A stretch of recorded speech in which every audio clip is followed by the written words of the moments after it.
Hello, everyone, and welcome to Kindwyn's Coastal Reads. Today I'm going to be reading to you the Grimm's Complete Fairy Tales, and I will be reading The Frog Prince or Iron Henry story. And here's the first story. And relax and get comfortable, get a snack, and enjoy. In old times, when wishing still helped one, there lived a king whose daughters were all beautiful, but the youngest was so beautiful that the sun itself, which has seen so much, was astonished whenever it shone in her face. Close by the king's castle lay a great dark forest, and under an old lime tree in the forest was a well. And when the day was very warm, the king's child went out into the forest and sat down by the side of the cool fountain. And when she was bored, she took a golden ball and threw it up on high and caught it, and this ball was her favorite plaything.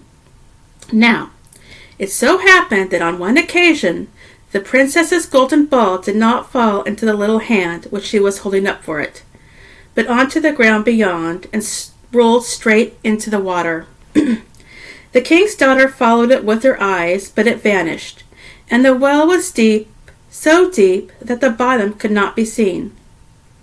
At this she began to cry, and cried louder and louder, and could not be comforted. And as she thus lamented, someone said to her, "What ails you, king's daughter?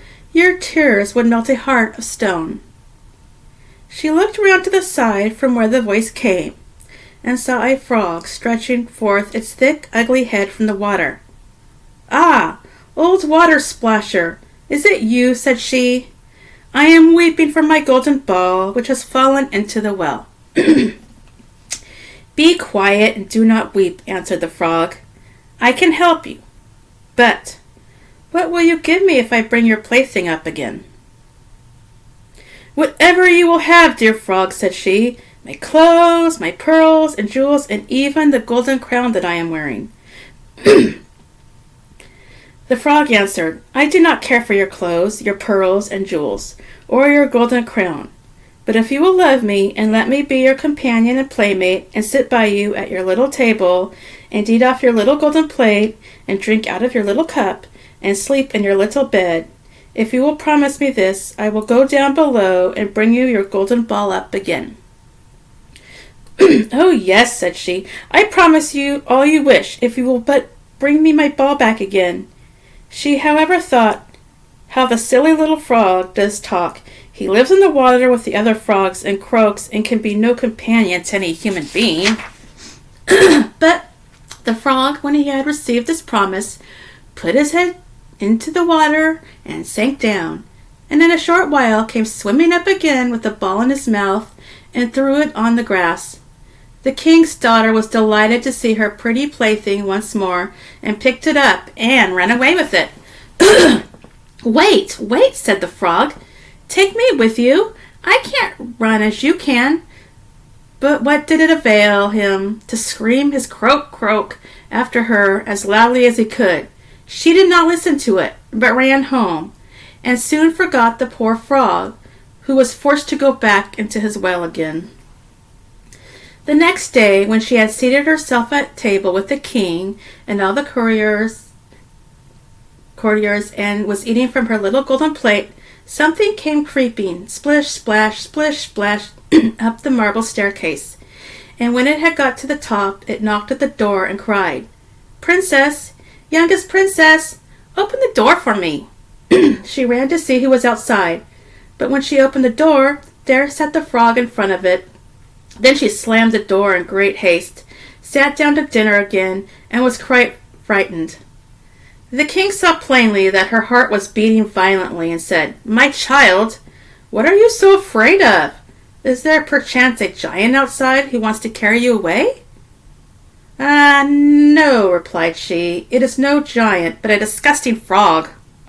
"What does a frog want with you?" Dear father, yesterday, as I was in the forest sitting by the well, playing, my golden ball fell into the water, and because I cried so, the frog brought it out again for me, and because he was so insistent, I promised him he should be my companion, but I never thought he would be able to come out of his water.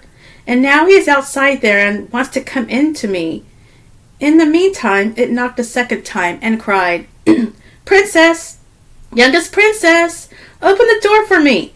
Do you not know what you said to me yesterday by the cool waters of the fountain? Princess, youngest princess, open the door for me." Then said the king, "That which you have promised you must perform. Go and let him in." She went and opened the door, and the frog hopped in and followed her, step by step, to her chair. There he sat and cried, "Lift me up beside you." She delayed until at last the king commanded her to do it.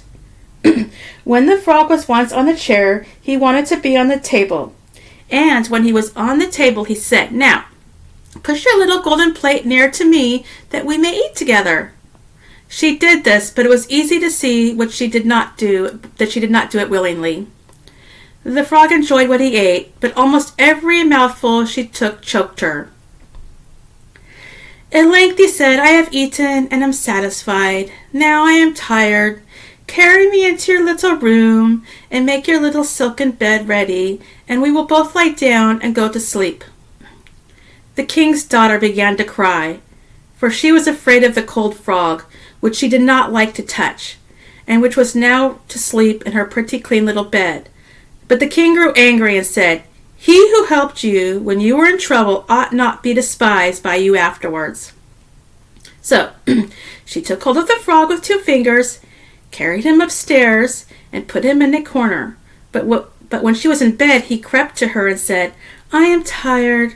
I want to sleep as well as you. Lift me up, or I will tell your father." Then she was terribly angry, and took him up and threw him with all her might against the wall. "Now you will be quiet, odious frog," said she. But when he fell down, he was no frog, but a king's son, with beautiful kind eyes. And it came to pass, with her father's consent, he became her dear companion and husband. He told her how he had been bewitched by a wicked witch, and how no one could have delivered him from the well but herself, and that tomorrow they would go together into his kingdom. Then they went to sleep, and next morning, when the sun awoke them, a carriage came driving up with 8 white horses, which had white ostrich feathers on their heads, and were harnessed with golden chains, and behind stood the young king's servant, Faithful Henry.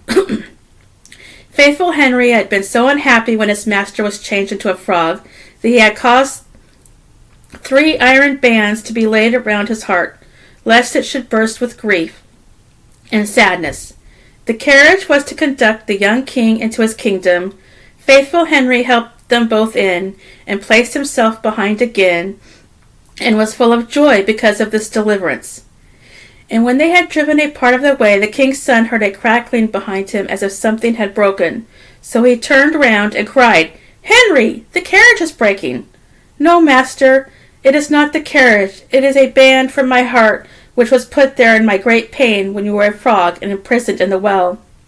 Again and once again, while they were on their way, something cracked, and each time the king's son thought the carriage was breaking, but it was only the bands which were springing from the heart of a faithful Henry, because his master was set free and happy. The end. There's the end of that story.